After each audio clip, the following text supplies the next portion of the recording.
Hola, buenas noches, señor David. Muchísimas gracias por volverme a aceptar esto de la entrevista. ¿No? Le platico rápidamente otra vez de lo que va a tratar, pero ahora un Sí. poco más breve. Esta entrevista tiene el fin de conocerlo a usted como persona, así como fue la entrevista pasada, pues va a ser algo parecido.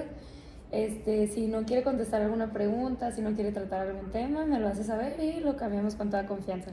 Gracias. En este caso, la entrevista tiene la duración de 35 a 40 minutos. Se suma un poquito más de tiempo. Ok, Sí.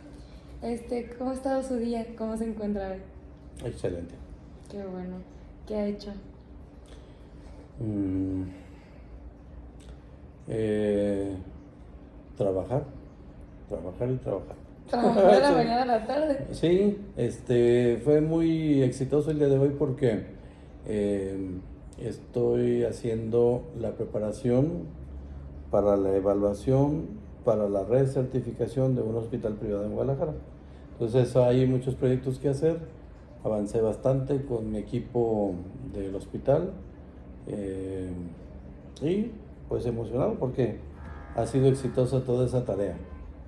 Entonces me invitaron a evaluar un hospital en otro estado, en otra ciudad, de un miembro de un corporativo de hospitales de prestigio. Entonces, pues bien, satisfecho con lo que hice hoy día, y día de gracias, dando gracias y trabajando para seguir dando gracias. Sí, estoy muy contenta con su día de hoy. ¿Y Sí. cómo le fue con el tráfico? Vi que están tapadas unas calles de aquí. ¿Fue problema? No, para nada. Yo vivo de 3 a 5 minutos del hospital en donde fui hoy. Entonces salí muy temprano en la mañana de casa. El tráfico estaba muy, muy fluido. Y no, te digo, yo creo que hice 3 minutos. A veces me entretengo más en bajarme el carro de lo que llego. Y y de regreso, pues no, vine por avenidas de las principales de Guadalajara y estaba muy fluido el tráfico. Me extrañó, por cierto. Sí, qué bueno que le tocó bien. Hasta eso que a mí también periférico me tocó completamente despejado. Sí. Cuando dices periférico, me Es que imagino la distancia donde anduviste y yo pues estoy a 3 minutos de mi casa. Es que voy a la universidad Sí. en Niteso y me queda hasta eso que no muy lejos, pero en tráfico siguen siendo una media hora, 40 minutos y se me alarga. Sí, está cañón. Sí, cuando regreso unos 10, 15. Sí. Bueno, en la entrevista pasada platicamos sobre su vocación, me contó una que otra anécdota familiar de la trayectoria que lleva usted. ¿Le parece Ujú. bien si en esta entrevista tratamos como un poco más sobre su persona? Sí, claro. Sí, Ujú. ¿me podría platicar de por quiénes estaban conformada su familia? Híjole, te platiqué que El soy único hombre. el único varón de una familia numerosa de 8 hermanas. Ya falleció una de ellas. Mi papá, mi mamá, y los miembros del servicio de la casa. Te había platicado que mi papá nunca manejó.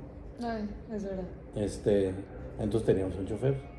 Cuando no se usaba tener chofer, en aquel tiempo nosotros teníamos chofer. No era por Catrines, sino que el trabajo de mi papá, que era como ingeniero o constructor de carreteras, pues yo creo que bastante trabajo tenía como para todavía manejar vehículos en largas distancias. Entonces siempre tenía un chofer. Pero ese chofer era casi exclusivo para el trabajo de mi papá. Nosotros nos movíamos en algunos otros medios, por ejemplo, taxis o, o hasta en camiones. Muy curioso, en esa época, te estoy hablando de los 60, en los años 60, había camiones urbanos de primera y de segunda. Entonces, me estoy acordando ahorita, viene a mi mente los camiones de segunda, que yo a veces por travesura me subía a esos para ahorrar dinero y quedarme con el dinero yo. Bien, y también había pues cuando menos 2 o 3 personas que nos ayudaban en el servicio de la casa. No sé mi papá cómo le hacía para mantener tanta gente. Pues era un hombre exitoso. Yo creo que tenía muy buenas percepciones tenía 2 carreras, era contador público y era ingeniero civil, y muy trabajador siempre. Entonces, así estaba conformada mi familia, o sea, mi familia nuclear, los consanguíneos, pero la gente que estaba alrededor de nosotros. También la consideraba familia. Sí, claro, porque en aquel tiempo, y yo siempre lo considero así, la gente que trabaja en casa es parte de la familia. No es una mascota, no es un esclavo, es una persona como nosotros que tiene valores, creencias, tiene familia también, tanto nuclear como extendida, y es una persona que piensa, siente y está con nosotros, y nosotros nos sentimos afortunados que estén con nosotros porque realmente nos hacen la vida más cómoda. Entonces lo único que tenemos que hacer es estar agradecido con ellos. Sé que nunca les vas a retribuir económicamente el esfuerzo que ellos hacen por nosotros, y que además creo que lo hacen con mucho gusto. Prueba de ello es de que todo el personal de servicio que hemos tenido en mi familia nos dura años. O sea, la señora que trabaja conmigo tiene 26 años trabajando conmigo. Bastante tiempo. El personal de mi familia, me acuerdo de una de ellas muy especial, que yo recuerde, una vez pregunté cuántos años tenía trabajando, y mi mamá me dijo 14, apenas llevaba 14, duró muchos años más. De tal manera que ellos también se sienten miembros de la familia, te ven como parte de su familia, y siempre he pensado, y mis padres así nos hicieron, que creáramos ese valor, que la persona que nos sirve es parte de nuestra familia. No llevan nuestro mismo apellido y tienen una consideración especial porque nos hacen la vida muy cómoda. Sí, de cierta manera hay un vínculo muy especial, ya que es casi verlos a diario, Sí. gran parte del día. La señora que trabaja conmigo, por ejemplo, la conocí casada, enviudó al poco tiempo de que la conocí. Yo hice el certificado de función de su esposo, le ayudé a pagar los gastos del funeral, le he ayudado a hacer su casa desde el punto de vista económico. No digo que yo le hice la casa, pero le ayudé bastante, le he ayudado bastante. Por ejemplo, el día de Navidad, una de las llamadas obligadas es llamarle a ella para saber cómo está, para decirle feliz Navidad, y hablo con sus 2 hijos, con su nuera, con sus nietos y con su actual esposo. Entonces, son parte de nuestra familia. La cena de ellos se hace en mi casa. Entonces, ella, o sea, las proporciones que calculamos es para la casa también de ella. Entonces, te digo, es una forma de retribuirle, de agradecerle todo lo que hace por nosotros. No es cualquier persona, es que nos hace la vida cómoda, ¿no? Por decirle de alguna manera, pero sí, es parte de nuestra familia. Entonces, así estaba conformada mi familia. De cuando yo estaba niño, tengo muy buenos recuerdos, y de estas personas también que vivían con nosotros. Entonces, pues fuimos muchísimos hijos. Cuando le preguntabas a mi mamá le preguntaba a mi mamá por qué había tenido tantos hijos, decía, no había anticonceptivos, no había televisión, a mi esposo y a mí nos gusta la fiesta, nos gusta bailar, nos gusta tomar las bebidas, nos divertimos mucho. Ellos siempre eran como novios, siempre eran Siempre mantuvieron una relación. Sí, una relación muy padre. Y entonces le decía a mi mamá, cuando llegamos de la fiesta, ¿qué crees que nos ponemos a hacer? Niños. Entonces, mi mamá era muy simpática y muy ocurrente, siempre guardando muchas formas, pero pues sí, tuvimos una familia muy numerosa, gracias seguramente a esas fiestas que mis papás disfrutaban mucho, y que todo el mundo hemos sido fiesteros, pero no en exceso. O sea, todas mis hermanas son muy alegres, son buenas cocineras, sus familias muy bien integradas, sus hijos, sus nietos. Entonces, creo que es algo que vivimos y que nos queda como un patrón en la familia, ¿no? ¿Cómo debe ser la familia? Bien integrada. Valores. Sí, valores, las creencias que hablábamos el otro día. Entonces, creo que te puedo decir que viví en una familia, crecí en una familia, llegué a una familia especial, muy buena. Mis papás se esforzaron mucho porque todos tuviéramos lo mejor sin ser lujoso. No había tantas necesidades, por lo tanto no buscamos tantos satisfactores. Y teníamos pues una buena casa, teníamos ropa que cambiarnos, siempre limpia, pero ellos se esforzaron en no tenernos todo, o sea, al levantarte te tienes que bañar, dejar enfriar tu cama, cuando regreses de bañarte, te vistes, haces tu cama. Imagínate, pobres muchachas que trabajaban con nosotros para hacer cuántas camas de tantos chiquillos y los papás todavía. Entonces, teníamos que tener nuestro cuarto arreglado, no se vale hacer trampa para tender la cama, nomás estirarla. Había pruebas de que la cama estaba bien hecha. Las iba a checar. Sí, mi papá a mí me aventaba una moneda sobre la cama, si rebotaba está bien hecha, si se hundía es que nada más le había dado un estironcito, acomodarla, y me la destendía, tiéndela bien. O sea, muy militarizada la técnica de mi papá para conmigo. Con mis hermanas también eran estrictos, pero creo que conmigo era más estricto. Yo andaba mucho con él, con la figura paterna muy buena. Por ejemplo, en la tarde que yo hacía la tarea, él siempre me llevaba a la oficina si estaba en Guadalajara, y yo hacía también la tarea allí en la oficina. Me iba al taller de carpintería del trabajo de mi papá. No era carpintero, te acuerdas que era ingeniero, pero ahí en las oficinas donde ahora es el exconvento del Carmen, esas eran las oficinas de la delegación del occidente del país de la Secretaría de Obras Públicas, y ahí había una carpintería. No sé qué hacían, pero había serrucho y madera y martillo y clavos, ¿no? Entonces yo me entretenía muchísimo con él. Mi papá me llevaba mucho consigo, a veces me sacaba cuando iba a supervisar las obras de la carretera, me iba con él. Tengo muy gratos recuerdos de esa convivencia con los trabajadores, los peones, así le llamaban, que a la hora del almuerzo prendían su fogatita, ponían una tapa de un tambo de 200 litros a manera de comal, y todo el mundo sacaba lo que le habían puesto en su casa sus esposas para el almuerzo, y almorzábamos deliciosos, taquitos de frijoles, taquitos de alguna carnita con chile o algún guiso que había quedado. Me acuerdo que especialmente me gustaban unos tacos de arroz, de sopa de arroz rojo con mole, que no sé por qué frecuentemente había ese tipo de taquitos. A mí me encantaban, así calentitos, doraditos. Yo disfrutaba mucho la compañía de esas personas, de los trabajadores, y mi papá también convivía mucho con ellos. ¿Siempre tuvo buena relación con su papá? ¿Mande? ¿Siempre tuvo buena relación con su papá? Siempre tuvimos muy buena relación.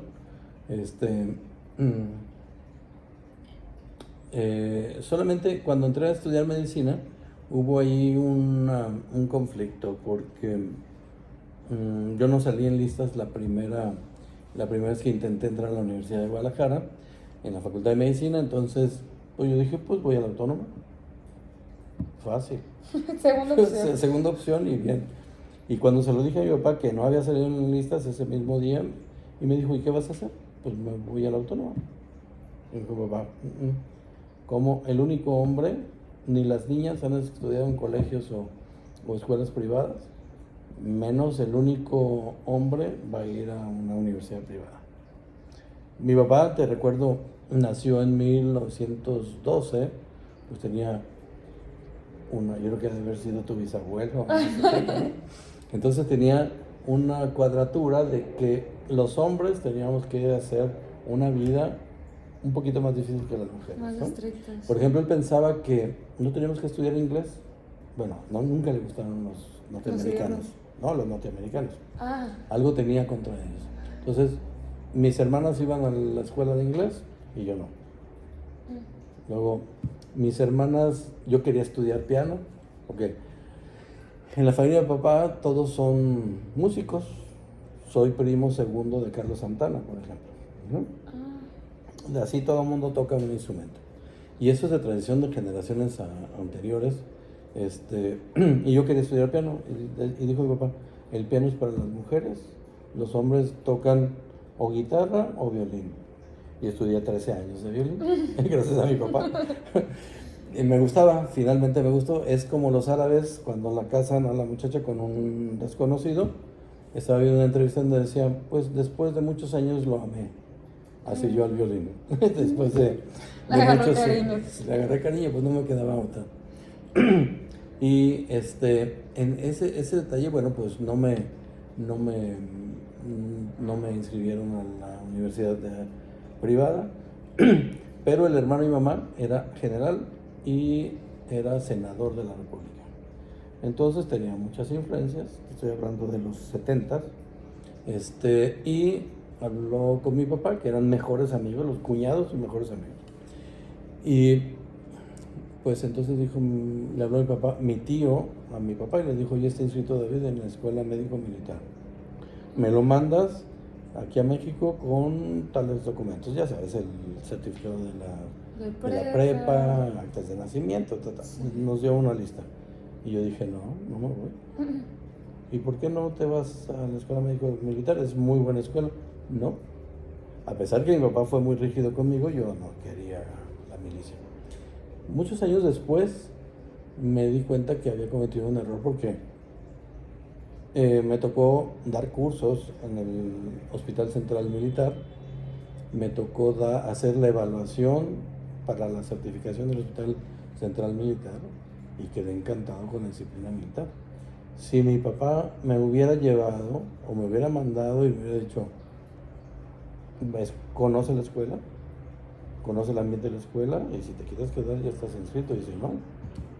Bueno, total, de que fue un acto de rebeldía de mi parte, que no lo veo como mucha rebeldía, pero pues fue algo que me querían imponer, que me fuera a la escuela médico-militar, 2 adultos, un militar y un ingeniero que parecía militar, que era mi papá. Entonces dije, no hay manera, ¿sí? Y no me fui y mi papá dijo, muy autosuficiente, pues ahí está la puerta. Mientras vivas en el techo, debajo del techo de esta casa, haces lo que aquí se dice. ¿Qué edad tenía usted? Pues estaba bien chiquillo. ¿Sí iba a pasar a la universidad? ¿Unos 19, 18? 18 más o menos. Sí, 18 porque salí de 24 en la carrera de medicina.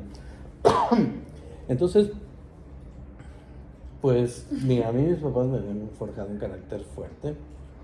Y dije, pues puerta. Prefiero puerta para la calle que viaje a México a la escuela médico-militar. ¿Y en ese momento qué significó para usted que su papá le diera la opción de irse si no aceptaba la propuesta que él le dio? ¿Qué significó? Pues significó...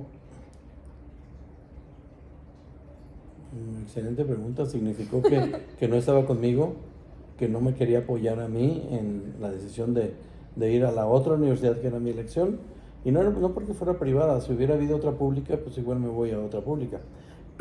No era el que fuera privada, que fuera de paga, que costara dinero mi educación, sino era mi única opción en Guadalajara en esos años, era lo que había. Entonces, tomé la decisión de que no me quiero ir a la médico militar, me van a hacer la vida difícil, y no la quería fácil, pero no la quería, además de todo lo que significa estudiar medicina, me van a imponer una disciplina con la que yo no comulgo. Y prefiero calle. Más vale aquí corrió que aquí quedó. Y entonces, pues yo no sabía hacer nada, pues terminé la preparatoria. ¿Y qué hice para vivir? Tenía yo un amigo puertorriqueño que estudiaba en la Autónoma, casado, y su casa era muy grande, era de 4 recámaras, él ocupaba solamente una parte de la casa, y cuando le platiqué me dijo, vente para acá inmediatamente, y ahí viví algún tiempo. ¿Qué es un tiempo? Un tiempo fue como un año. Bastante. ¿Y en ese tiempo usted estudiaba, trabajaba? Me puse a trabajar, te voy a decir, empecé como empacador de zapatos en una fábrica pequeña, ¿sí? Bueno, pequeña. Tal vez lo que se veía de la fábrica era pues un local de, ¿qué te digo? 10 por 30 yo creo. Y me puse a empacar zapatos. Ahí me enseñaron cómo hacer el control de calidad rápido antes de, para que no te vayan dos izquierdos o dos derechos, o dos números equivocados.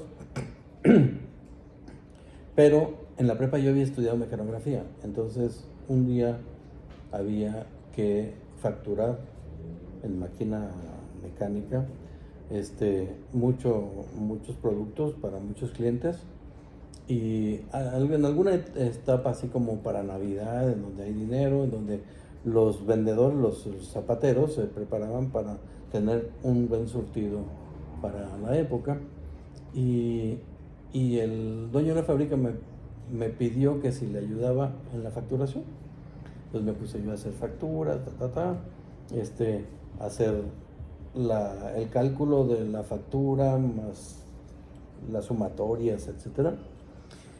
Y entonces ya no volví a empacar zapatos, sino que me hicieron jefe del control de calidad de los zapatos, y también estaba como auxiliar de contabilidad en la primero la facturación y luego auxiliar de contabilidad. A sus 18 años. Sí, yo tendría como 18 y medio, 19. No, sí, a los 18 años. Después me hicieron el contador de la fábrica. Quiero decir que mis hermanas, todas son contador público, una administradora de empresas y una odontóloga. Entonces, pues la contabilidad, mi papá también era contador público. Entonces la contabilidad para mí era como hablar del estetoscopio en la casa de médicos, ¿no? Entonces, pues también yo le llamo muy bien a la contabilidad. Algún día algo pasó con el contador y yo me puse a llevar las cuentas. Llevaba cuentas del banco, llevaba la facturación, cuentas por cobrar, cuentas pagadas, y luego después mi jefe, el dueño de la fábrica, era muy estricto para cobrar. O sea, no me has pagado, te regresaron un cheque, no hay más mercancía. Y luego, en aquel tiempo no había tanta inseguridad. Si se regresaba 2 veces el cheque, ya no podías volverlo a depositar. Entonces empecé yo a viajar con esos cheques rebotados a cobrar en efectivo para poder reactivar la cuenta de la zapatería, de algunas. Y entonces estoy hablando de Monterrey, de Coahuila, de Chihuahua. Entonces el dueño de la fábrica me pagaba el avión de ida y vuelta y me daba además un porcentaje de lo cobrado. O sea, le iba bien a sus 18 años. Yo era como bien comerciante, me iba muy bien, porque entonces empecé a ahorrar en los transportes, por ejemplo. Si me voy, y eso era mi elección y era transparente, el dueño sabía, mira, el avión vale 1,000 pesos, aquí están los 1,000 pesos. Yo decía, me voy a venir de regreso en el avión porque voy a traer dinero efectivo, pero de ida me voy en el autobús, viajo toda la noche, llego allá, me hacen efectivo el cheque, entrego el cheque y me entregan el dinero. Yo estaba bien chiquillo, pero yo viajaba con cientos de miles de pesos. O sea, lo más que llegué a viajar eran 400,000 pesos. Un coche, un DAR en efectivo. Y en ese tiempo es lo que dice que no había tanta inseguridad. No había inseguridad. Yo tenía un portafolio metálico, me acuerdo muy bien, que era de combinación. Él lo traía a todas partes. Y pues en cuanto a mí me pagaban, yo ya tenía mi vuelo de regreso, pero aprovechaba y todavía levantaba pedidos. O sea, y esa comisión era para mí, ¿sí? A veces viajaba con las maletas de los muestrarios de los zapatos, porque ya se acordaba de que iban a pagarme los cheques rebotados, y bueno, a lo mejor no había tanta inseguridad o yo era muy inocente como para pensar que no iban a robar, pero como viajaba en avión, por eso me regresaba en el avión, porque tenía siempre, por ejemplo, un Dart, me acuerdo que compró el dueño de la fábrica, le costó nuevo de agencia 28,000 pesos. Yo llegué a viajar con más de 400,000 pesos. Como para que te des cuenta más o menos con cuánto dinero andaba yo con el portafolio. No, pues sí tomaba algunas medidas de seguridad. Por ejemplo, esta era de combinación y nomás faltaba que pusieran las esposas al portafolio. Alguna vez lo pensé. Pero, por ejemplo, pues eran clientes de toda la vida de la fábrica, me conocían muy bien y ellos me llevaban al aeropuerto, no me dejaban subirme a un taxi con el dinero, porque finalmente si me hubieran robado, pues a lo mejor ya no les vendían, por estar sospechosos de que ellos participan en el robo. Total, yo ganaba dinero, esas comisiones por ventas, por cobros, mi sueldo. En ese tiempo también daba clases de inglés, luego me puse a dar clases de cualquier cosa en las áreas médico-biológicas de la UDG. Me puse a dar clases de inglés en un colegio, daba clases en enfermería, di clases en veterinaria. En las otras facultades que sí podía dar clases, pero no podía dar clases en la facultad de medicina. Lo voy a interrumpir un poquito. Sí. Ya ve que anteriormente me mencionó que su papá no lo dejaba estudiar inglés. ¿En qué momento aprendió el idioma? Con lo de la secundaria y la prepa, no sé, ¿con eso? con los idiomas para mí siempre han sido, he tenido mucha facilidad para ellos. Yo, por ejemplo, hablo básico alemán, hablo huichol básico, hablo inglés, más que suficiente. Trabajé 8 años en Francia, o sea, hablo francés más que suficiente. Italiano, ¿y qué más? He estudiado francés e italiano al mismo tiempo. O sea, eso es salirte. Ay, perdón, 6 Sí. idiomas, 7 idiomas. Sí, y estoy aprendiendo español. Estoy en práctica. Sí, yo siempre digo eso, cuando me dicen, ¿cuántos idiomas hablas? Pues tantos y estoy aprendiendo español. Eh, y bueno, pues de esa manera, ¿sabes qué me hice? No, soy muy despegado del dinero. O sea, no soy codo, invito a mis amigos, no soy cartera lenta. Puedo decir que si en una mesa o llega una cuenta en alguna parte, no soy de los que se espera ver que alguien haga la cuenta de cuánto fue. ¿Sí? O sea, mi cartera creo que es la primera que sale.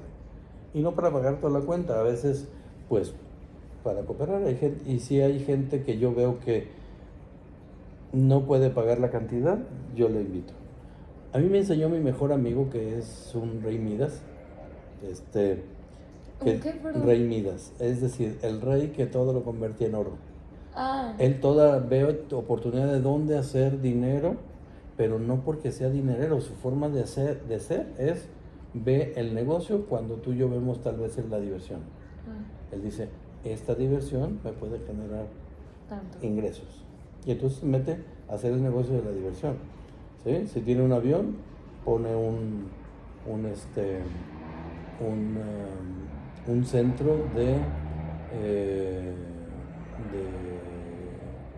estoy pensando como si fuera un taller de aviones, pero tiene un hangar en donde se hacen servicios de los aviones, de los Learjet, por ejemplo, los privados, de los chicos, ¿sí? Entonces, él siempre dice, en un grupo de amigos se debe de ver uno, el simpático, el cuenta chistes, el que nos hace reír, nos hace agradable el momento. Otro, culto, que nos hable de cosas que nos aporte algo.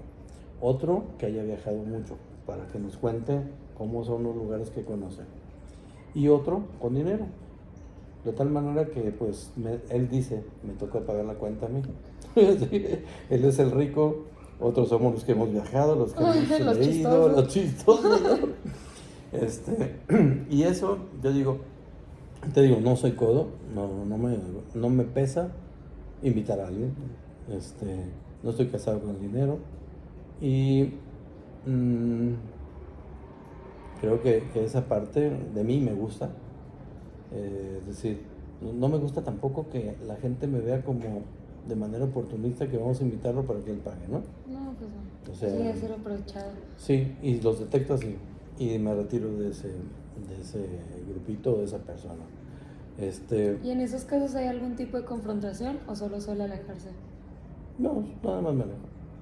O sea, ¿para qué me conflictúo con alguien? No sea que al rato lo necesite y me peleé con ellos, ¿no?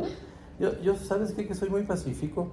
No me gustan los problemas, no me gusta discutir, no me gusta pelearme con nadie, no me gusta la violencia, o sea, golpes y todo, no. Y soy bueno para la pelea, porque, por ejemplo, te hago un paréntesis, te digo, mi papá la primera vez que me pusieron una tunda en la escuela fue porque yo no quería problemas. ¿Qué? Una tunda, Ajá. una golpiza. Ah, ok. Sí, o sea, me tundieron a golpes. Sí, una tunda es, me pegaron, me la pusieron buena. Llegué a la casa, pues todo golpeado. Y me dice, ¿qué te pasó? Pues me peleé y me pegaron. Me dijo, la próxima vez que tú llegues golpeado, yo te golpeo más. O sea, te tienes que aprender a defender, porque yo era demasiado pacífico, a lo mejor podría parecer como casi tonto, ¿sí? Que es que no mete las manos.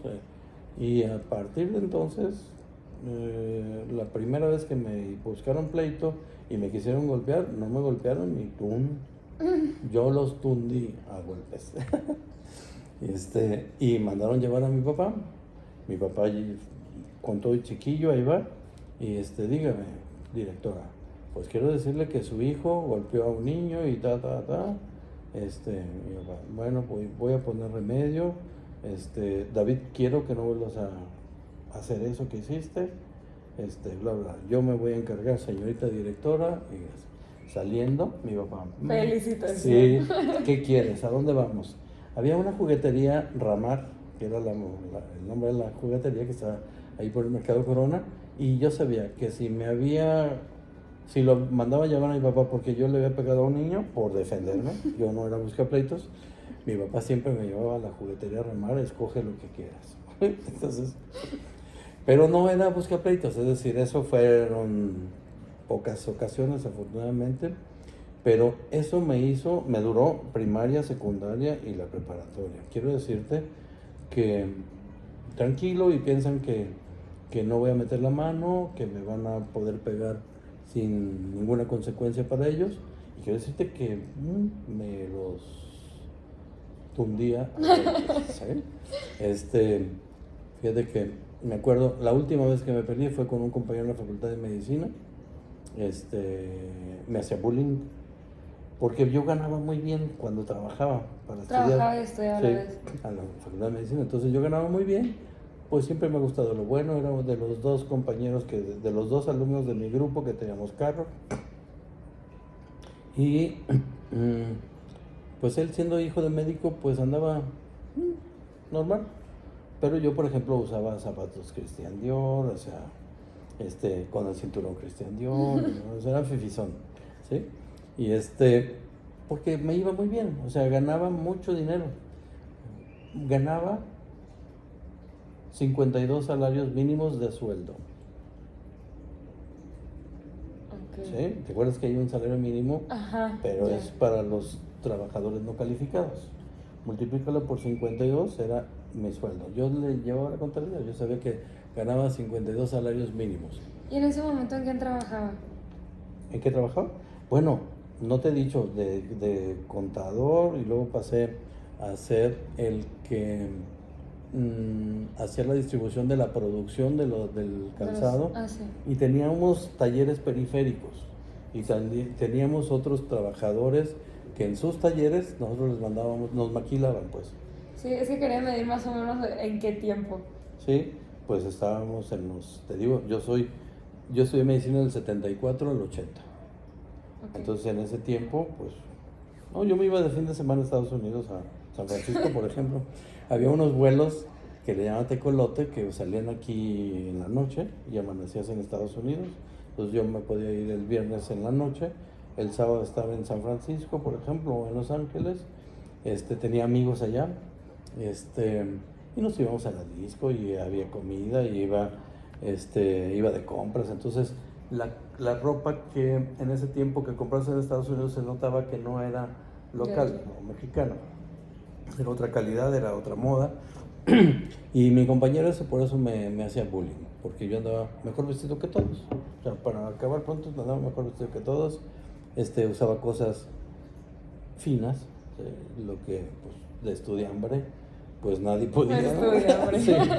Entonces, pero sí, la verdad es que yo me acostumbré a dormirme a las 2 de la mañana, porque después del trabajo llegaba y a estudiar, era estudiosillo. No te digo que era el mejor alumno de la generación, pero sí no era ni siquiera los del medio, era tal vez del medio hacia los más, como dentro del 80% de los... Y era buen alumno de la Facultad de Medicina, entonces me hacía bullying y una vez le dije, te advierto, me sigues molestando y no vas a conocer lo que no conoces de mí. Bueno, pues yo creo que no creyó que... Porque yo era bien tranquilo, o sea, yo para qué me conflictaba con la gente. Siempre he sido muy amiguero, muy dicharachero,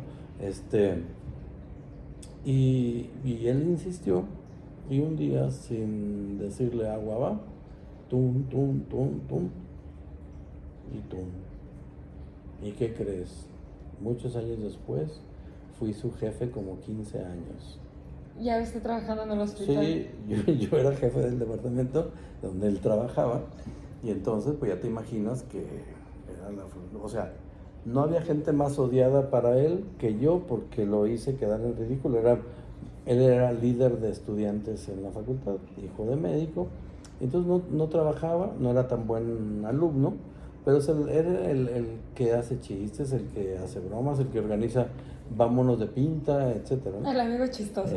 Él, sí, como que el que lideraba algunos grupos, fue concejal de grupo, y y fue una vergüenza en que yo quedé de los tranquilos, de que casi no hacía mucho aspaviento.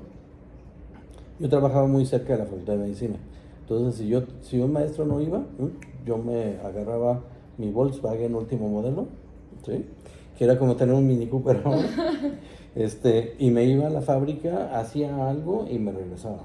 Entonces, pues era una hormiguita, pero me acostumbré mucho a ese ritmo de haces Pues esto, haces aquello, sí. Yo creo que hasta ahora perdura esa costumbre. Pero finalmente, pues me gradué como médico, y y en ese tiempo de la Facultad de Medicina, mi papá quería que yo regresara a la casa y que me fuera a la escuela médico-militar. Para él la escuela médico-militar le brilló así como la mirada, ¿no?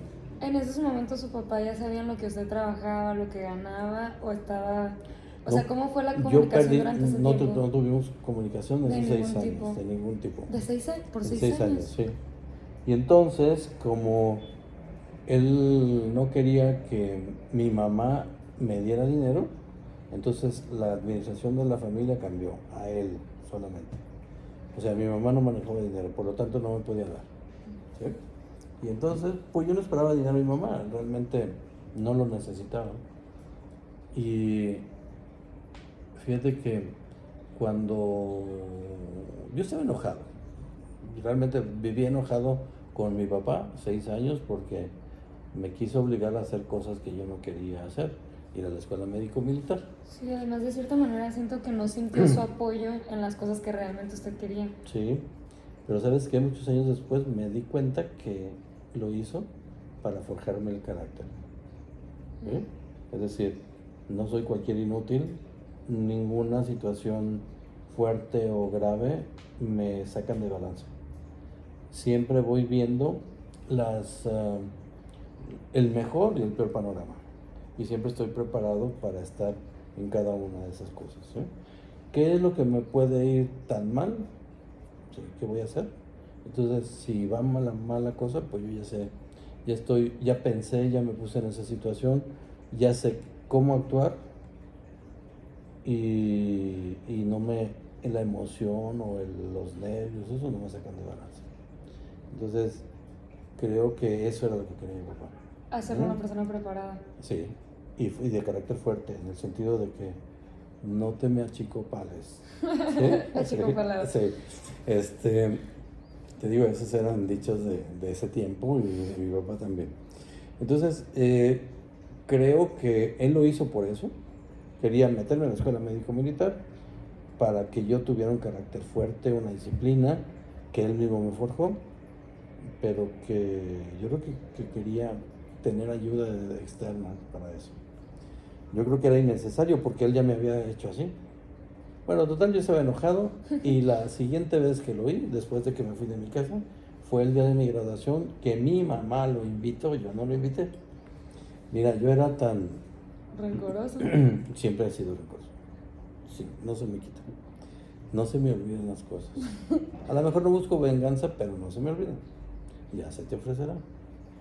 Y siempre termino ayudando, aunque se lo ofrezca al que tengo rencor. Pero las cosas no se me olvidan. No busco venganza, pero no se me olvidan las cosas. Sí, tiene presente lo sucedido. Sí, pues fíjate que para la graduación había la opción de hacer el anillo de oro amarillo o de oro blanco. Y yo estaba indeciso y dije, pues me hago un blanco y un amarillo. ¿Te imaginas el nivel que yo tenía junto con mis compañeros, que algunos batallaron para comprarse el anillo o algo así? No, yo dije de los dos. Y entonces, yo estaba enojado. Había una forma de que el papá le imponía el anillo de graduación a su hijo. Yo me levanté, fui por mis 2 cajitas, me las dieron, nadie me puso el anillo y regresé a la mesa con mis 2 cajitas. Y entonces saqué el amarillo y me lo puse. Y mi papá, que estaba enfrente de mí, en la mesa, me dijo, a ver tu anillo. Y yo no le enseñé el amarillo, tomé el blanco y se lo puse con la caja cerrada ahí enfrente. Lo sacó, se lo puso y me dijo, ¿cómo supiste mi medida de anillo? Y le dije, pues así como supiste tú, si me hacían falta zapatos, libros, dinero para comer, dinero para transportarme, igual con esa misma información supe cuál era tu número de anillo. ¿Sabes qué hizo? Sí. Se lo quitó, lo guardó en la caja y me lo devolvió. Ese era el propósito, o sea, te preocupaste por mí. Seguramente sí estuvo preocupado y atento, pero nunca necesité que metiera la mano, ¿sí? Pero eso no lo vi hasta después de muchas horas de terapia. Y me di cuenta que realmente él había logrado su cometido de forjarme un carácter. Creo que lo logró y que finalmente eso era la culminación de lo que él había querido para mí. Y un día estando en su casa, yo no vivía en su casa, ellos se habían ido a vivir a México por trabajo de mis hermanas. Mi papá ya estaba jubilado en ese tiempo y volvieron a vivir a Guadalajara, en la misma casa paterna, que era una casa muy grande, pues con tanto familión. Y esa vez yo había terminado el servicio social, estaba en Guadalajara y él tuvo un dolor precordial. Eso quiere decir, cuidado, puede ser un infarto. Yo lo saqué de la casa, lo subí a mi coche, me lo llevé a urgencias del centro médico y estaba el jefe de urgencias, era uno de mis ex maestros, y el jefe de terapia intensiva del hospital también era ex maestro mío, porque luego resultó también pariente de mi papá, oriundos de San Gabriel, Jalisco, donde viene mi familia. Y le dijeron, yo lo primero que le di fue una aspirina en la casa y me lo llevé. Es lo que te dicen las guías de práctica clínica, que ante un dolor precordial, mientras llegas a urgencias, un antiagregante plaquetario, porque lo que está pasando es que están agregando las plaquetas, están haciendo un trompo, un tapón en los vasos y ahí puede continuar el infarto, ¿no? Y este antiagregante pues hace que se desbarate o que ya no se siga formando el coágulo, el trombo, y puedes disminuir el daño del infarto. Te estoy hablando de 1980, en donde todavía siguen vigentes esas recomendaciones. Ahora ya hay otros métodos de prevenir el que siga avanzando el infarto, incluso puede ser reversivo. Pero una de las cosas que le dijo el jefe de urgencia de mi papá, dele gracias a Dios que tiene un hijo médico que estaba con usted, porque si no, a lo mejor no lo estuviéramos hablando usted y yo. Mi papá cambió totalmente conmigo, en el sentido de que nos hablábamos poco. No, hombre, a partir de entonces era como cuando me llevaba a la juguetería Ramar. Nos empezamos a hacer amigos, salíamos y íbamos a tomar una cerveza, a tomar un trago, a oír música, y mejoró mucho la convivencia. ¿Y para usted fue fácil el retomar la relación con su papá o le costó un poco de trabajo? No, fue fácil. Fue fácil porque, ¿sabes qué? Me sentí muy orgulloso. En ese comentario que le hizo mi maestro a mi papá delante mío, me sentí muy orgulloso de verle nada más la expresión a mi papá. Entonces dije, ay, papá sí me quiere. Nunca dudé que no me hubiera querido, sino que no quería hacer las cosas a mi manera. Entonces, también, o sea, un plebe de esa edad pues, no tiene capacidad de discernir todo lo que pasa, lo que puede pasar, y está viendo nada más su comodidad, o sea, entonces, pues un hombre maduro, con tantos hijos, con tanta gente, después de haber mandado tanta gente, estaba acostumbrado a ver ese panorama, desde lo bueno hasta lo malo, ¿sí? Entonces, creo que él me quiso ver ante el peor panorama y me quiso preparar para eso. Además, te digo, fue creado en el principio del siglo pasado, en 1912 nació, en un pueblo pues era totalmente diferente. Mi papá fue hijo de un terrateniente. Entonces, mi abuelo era una gente poderosa en el sentido, dicen que él no era del pueblo, sino el pueblo era de él, ¿sí? Y tenía pues el control de toda la productividad que había agrícola, ganadera y de manufactura en su pueblo. Entonces fue 33 años presidente municipal de su pueblo cuando ya no había reelección. Entonces pues era el terrateniente. Y entonces toda esa familia estaba acostumbrada a mandar, y lo que no le cupo a mi papá, la idea era de que no hiciera lo que él quería que hiciera. Pero pues era la cultura de entonces, de que no te sentabas con nosotros y decías, mira, te puede ir así, así, así. No, era porque yo lo digo. Y pues a mí no me gustaba lo que él decía. No. Entonces, y tenía toda la razón, no te gusta lo que yo digo, adiós. Y así fue que hice la carrera de medicina, después hice la especialidad, la maestría, después, muchos años después hice el doctorado, siempre quise hacer el doctorado, y terminé el doctorado y ahora estoy estudiando una segunda maestría esperando el postdoctorado, y ya te platicaba por qué, ¿no? Por el Alzheimer, ¿sí? Y ese es así como un resumencito de la historia de después, por qué estudié medicina y cómo me fue en ese tiempo. Sí, veo que su papá influyó mucho en lo que es, en la persona que es ahorita. Retomando un poco el tema familiar, ¿cómo era la relación con su mamá? Igual que con mi papá. Mi mamá, no te creas que era blandita. Mi mamá era una mujer con muchos hijos, madre de una familia numerosa, con un esposo ausente muy frecuentemente, porque mi papá se iba y duraba 3, 4 días que no venía, o venía el fin de semana, y mi mamá nos tenía una consigna: ninguna queja a su papá, nada que me hizo y que me jaló las trenzas, mis hermanas, ¿no? O que me rompió el lápiz o que no me quiso prestar. Todo era felicidad para mi papá cuando él venía sábado y domingo, que estaba con nosotros, o cuando llegaba a la oficina, nada de quejas, ¿sí? Era solamente estar con mi papá. Mi papá muy apapachador con mis hermanas. Conmigo, él decía, los hombres no se abrazan. Entonces, nunca me dio un abrazo, mucho menos un beso. Pero con esa cultura nací yo, crecí yo. Él la traía de generaciones anteriores, de un pueblo, de otra época y de otras épocas. Entonces, finalmente, gracias a esa terapia lo entendí. Siempre me quedé con las ganas de un abrazo de mi papá, de un beso de mi papá, pero finalmente no me lo dio por cuestiones culturales, no porque no me quisiera.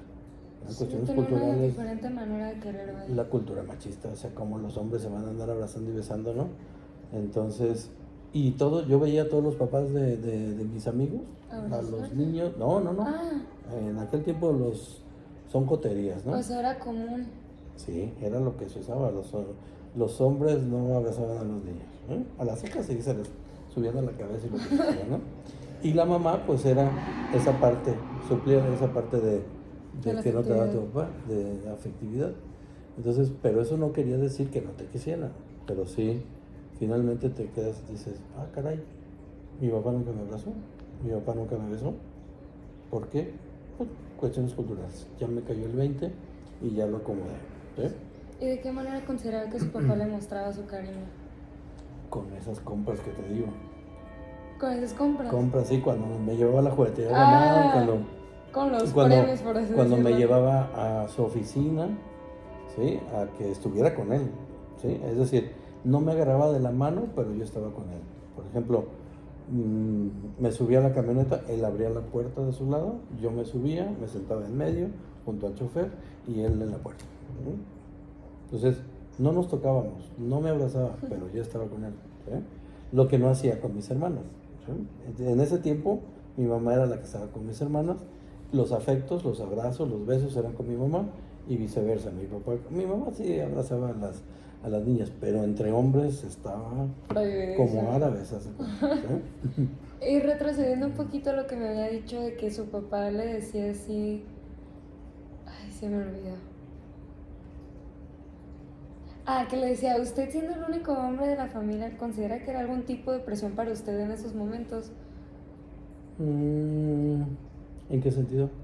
Pues recuerdo que cuando quiso ser piloto le dijo, usted es el único Sí. hombre de la familia y vas a morirte literal. Sí. Y ahorita volvió a repetir la frase, entonces en cualquier sentido que lo quiera poner, ¿lo consideraba como algún tipo de depresión o ya era normalizado? No, ya estaba yo acostumbrado. Ya no sentía la presión, sino lo tupido, ¿verdad? Sí, o sea, lo tomé, me acostumbré. ¿Sí? Ya después cuando fui más adulto, fue cuando dije, ah, caray, mi papá no me abrazaba, nunca me besó. Lo hablé y lo entendí, lo acomodé y ahí está, ahí se quedó, entendido y archivado. Guardadito. Guardadito, bien guardadito. O sea, nada que no lo supe manejar y mejor no lo escondo. No, guardado porque ya lo procesé, ya lo entendí y ya lo acepté. Finalmente mi papá ya no está, ni modo de ahorita irle a pedir un abrazo, ¿no? Así fue, mi papá, te digo, después de ese dolor precordial, que no llegó a infarto, nos hicimos amigos, muy, muy amigos. Luego después yo iba por él a su casa, lo sacaba, nos íbamos, paseábamos, o mi mamá también. Yo creo que, fíjate, me ibas a preguntar de mi mamá. Mi mamá y yo tuvimos una vida extraordinaria juntos. Yo era su otra parte. Te voy a decir, ya de más grande, ya que yo manejaba, tenía permiso de manejar, sin ser todavía de 18 años, y yo era el chofer de mi mamá. Y vamos para todos lados con el pretexto de tantas compras que había que hacer. Entonces, si no estaba el chofer, yo era el chofer de mi mamá. Y yo creo que ella prefería andar conmigo que con el chofer. Que bastante feo era. Entonces, bueno, tuvimos mi mamá y yo una relación extraordinaria, muy, muy, muy cercana, muy unidos. Yo la conocí a ella, yo creo que como pocos, a lo mejor más que mi papá. O me tocó la tercera etapa de su vida, ¿no? Mi papá murió primero, murió de un accidente vascular cerebral, una muerte muy rápida, no tuvo una enfermedad crónica que lo llevara a la tumba, sino que fue un accidente vascular cerebral hemorrágico y de cuando lo tuvo se murió a los 5 días. Nosotros en mi familia siempre hablamos de la muerte y nuestros planes de la muerte y de los funerales. Mis hermanos y mis amigos dicen que me salen muy bien la planeación de los funerales. Veo la muerte como una cosa natural a la que no le tengo miedo. He perdido una hermana, he perdido a mi papá, mi mamá, mis tías, mis abuelos. Bueno, mi abuela, yo nada más conocí a mi abuela materna. Y siempre lo he visto así. No sé si el ser médico me hace más frío hacia la muerte. Acepto esa condición de que naces, vives y te mueres. Pero fíjate que mi mamá fue muy importante, muy importantísimo en mi vida. Después de viuda, yo me dediqué siempre a ver que estuviera bien. Mi papá la dejó bien económicamente, es decir, no tenía que depender de nosotros, nosotros luego dependíamos de ella. Entonces, siempre me dediqué a estar al cuidado de ella, a que nada le faltara, que estuviera bien. Mi mamá era muy agradable, muy dicharachera, no era mal hablada, le gustaba el tequila, como ya lo había declarado ella, y luego nos hacíamos degustaciones de tequila. Le gustaba mucho organizar fiestas familiares, se acordaba de todos los cumpleaños, de todos los eventos familiares que iba a haber, se dedicaba a buscar el vestido, los zapatos, la bolsa, ya sabes, muy vanidosa, siempre bonita, siempre peinada, siempre maquillada, siempre manicurada, siempre bien vestida. Aunque no fuera a salir, ella salía de su habitación como que si le estuviera esperando un chofer para llevársela. Y bien, finalmente ella tuvo una leucemia, se murió 2 semanas después de que descubrimos que tenía leucemia. Fue muy agresivo el cuadro, murió sin dolor. Siempre procuramos todo un equipo de médicos de Clínica del Dolor, estuvo pendiente de ella. Tal vez tuvo ligeras molestias, pero nunca dolor. Un día antes de que muriera, y eso me dejó marcado en mi vida, a mi hermana la más chica y a mí, que también ella se dedicó mucho a ella, nos llamó a su recámara, nunca estuvo en el hospital, y nos dijo: cierren la puerta, les quiero decir algo a ustedes dos. Y dijimos: somos adoptados. Y no, lo que nos dijo fue que no le dijéramos a mis hermanas lo que nos iba a decir, que eso era un secreto entre nosotros, y que la bendición que Dios le había dado es habernos tenido a nosotros dos. ¿Podemos hacer una pausa? Sí.